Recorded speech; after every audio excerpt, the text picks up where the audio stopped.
Eh bien, très chers amis, bonsoir à toutes et à tous. Nous sommes aujourd'hui à l'issue de Shushan Purim. Encore aujourd'hui à Jérusalem, Purim a été fêté. Et avec votre permission, une petite réflexion sur l'histoire de Purim.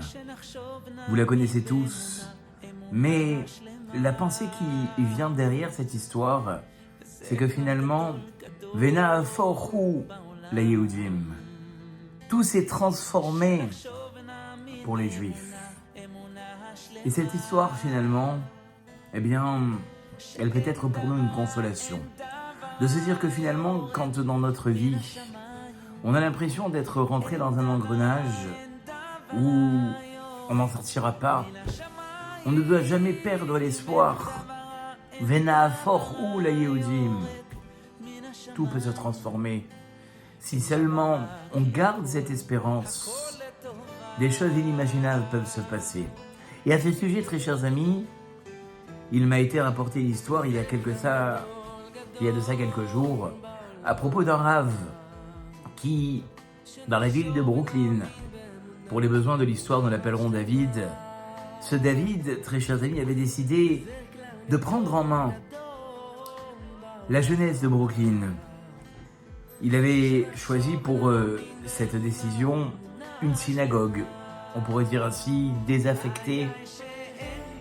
Il décida de refaire cette synagogue, de l'embellir, de la retaper et véritablement d'en faire un centre d'études, un centre où finalement la jeunesse pourrait affluer et venir s'intéresser à la Torah.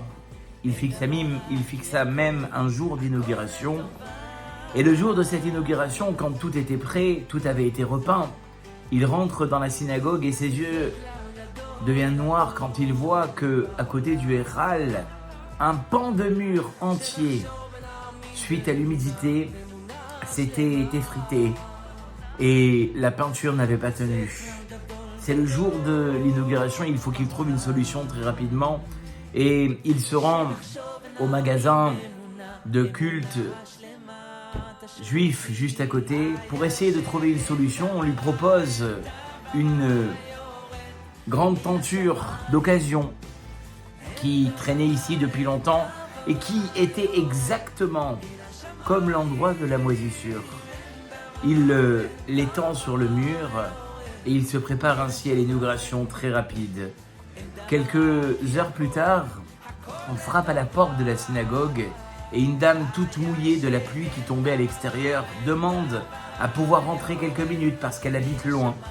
Elle s'assoit dans la synagogue et elle porte ses yeux sur la tenture et son visage blêmi.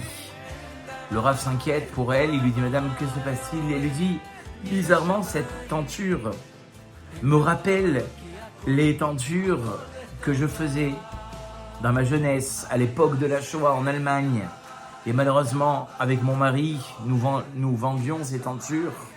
Et j'ai tout perdu, ma famille, mon mari, mes parents. Et cette tenture, si jamais il est écrit derrière de certaines lettres, ça montrera bien que c'est la mienne. » Le rav retourne la tenture et effectivement, 3 lettres apparaissent.